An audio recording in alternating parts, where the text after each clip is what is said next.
Hi guys, welcome to another video. Now, we're going to change gears a little bit in this series from our parabolas and quadratics, which we spent a lot of time on, and move into a brand new concept. And this is the idea of a function. We're going to talk about what that means and how we can look at recognizing these and the characteristics that make something a function. Now, let's consider a machine. So I have some kind of machine here, and picture like an assembly line or anything like that in like manufacturing, right? We put in some kind of input. So we put in like a raw material or something, and say our machine does something to it and it spits out something different. We're going to call this an output. Now, the idea of what a function does, this relates to graphs and why we've been doing so much of this up until now. But my function here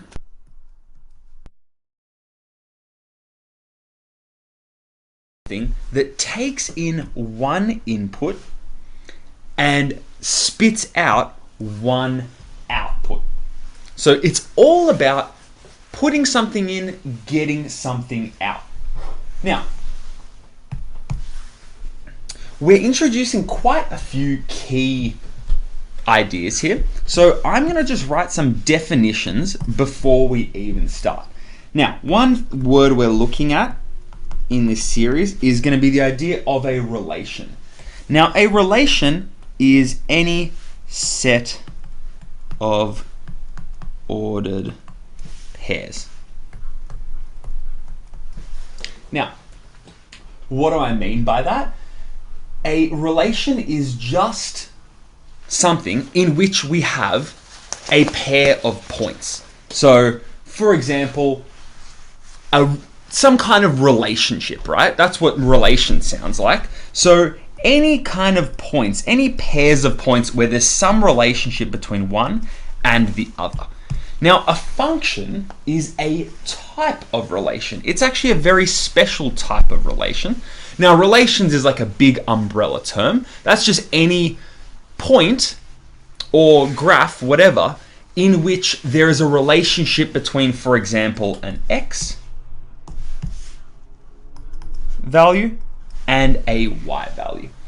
Now, a function, as we looked at before,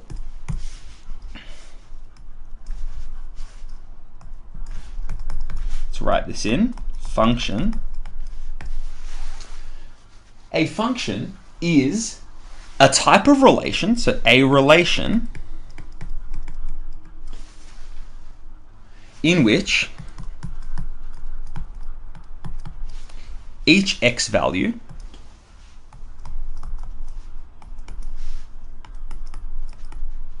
produces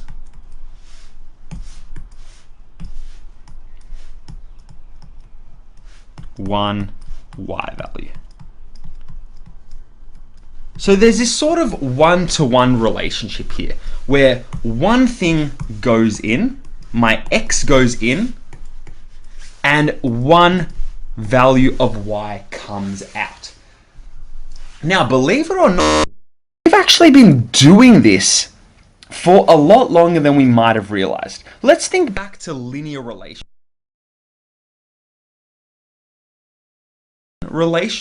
between one variable x and another y. Now let's say we took something that is y equals x plus 3. And the first time we looked at graphing these, we said, let's make a table of values. We drew up our table of values, we put x here, we put y here, and we substituted in a couple of x values.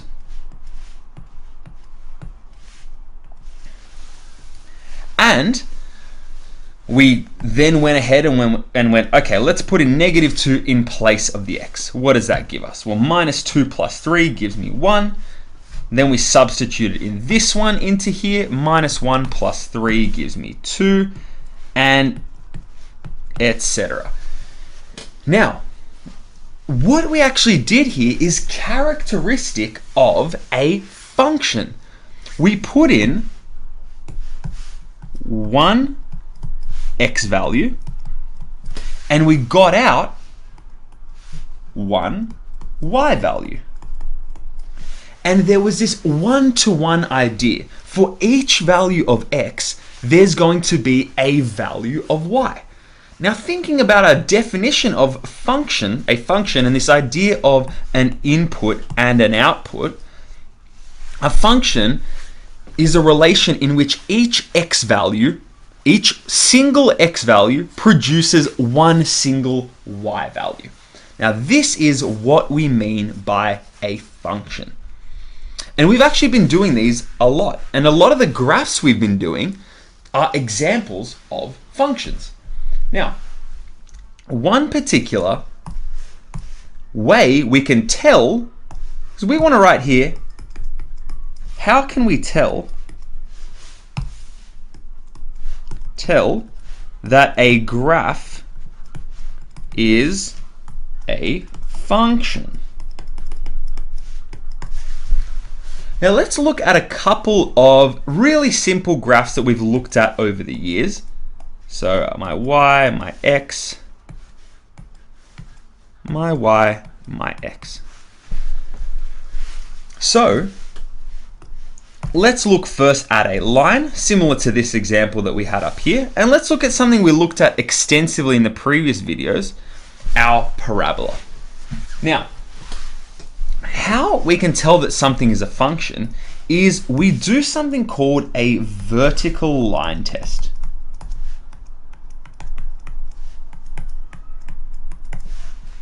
So there is something special we can do. We can draw in some vertical line. Now remember, a vertical line looks kind of like this. And this will tell us if this relation is a function. So what the vertical line test tells us is that if we draw a vertical line anywhere along my graph, so let's say here or here, each x value will produce one y value. So drawing this vertical line through, I get, let's do a different color. I had one x value here, which produced one unique y value. Up here, I had the same thing. One x value produced one y value. And this is this one-to-one relationship we are talking about. Let's look at a parabola now. This one on the right. If I draw a vertical line here, or here, or even here, we can see the same thing happening. Because my value of x here, my one particular value of x, when I put it in to my parabola, and you can even remember this hopefully from the table of values. Remember when we first started sketching out parabolas, we still use the table of values. We put in something for the x and we got out something in the y. Now this is just like a really quick example, but we can visually show this as well. Let's take a point down here. So one x value down here, when we substitute that in, it's going to spit out one y value here. This x value here spits out one unique y value. This is how we can tell that something is a function. This is how we can tell that putting in one thing, so putting in an x, gives you one y out.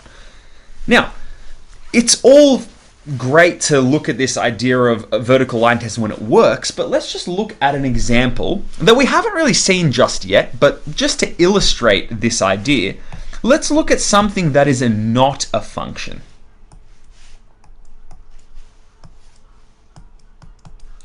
Let's look at something like this. This is kind of like a parabola tilted on its side. Has the same type of shape. Now let's look at the vertical line test here. Now, from the observations we had up here, when the vertical line passed through, it only passed through the graph once. So this line here passed through the graph one time. This line here, the vertical one, passed through it one time. And we got the same thing in each of my points here. I'm just passing through the graph once. That idea of passing through the graph once tells me that one x value produces one y value. Now let's look at this graph and have a look at doing a vertical line test. Now, if I did a vertical line here, we see something different happening. We see it passing through this graph 2 times. Now this vertical line passes through one value of x. Say this was, for example, I don't know, -2 in the x.